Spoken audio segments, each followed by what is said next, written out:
Welcome to the Borland Climb. We hope this video helps. In this video, I will explain how to use Zen on PlayStation 5. First, you'll need to connect your Zen device to your computer using the provided micro USB cable. Next, download and install the most recent Zen Studio software and update your Zen's firmware to the latest version.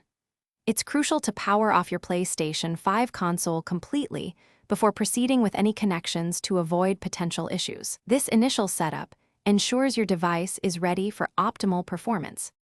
Now, let's get your Zen connected to your PlayStation 5. Use a USB-A to USB-C cable to link the Zen's console port directly to your PlayStation 5. For authentication, plug an authorized PlayStation 4 controller into the Zen's A1 port.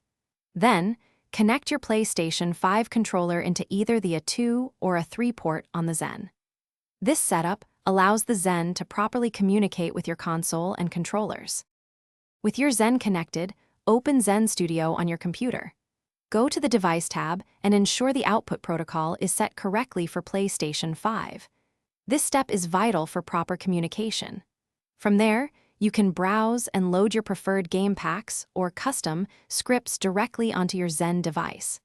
There are hundreds of options available, allowing for extensive customization to enhance your gaming experience. Once everything is set up, launch your game on PlayStation 5 and test your loaded scripts. You can make real-time adjustments using the Zen's OLED screen, which provides immediate feedback.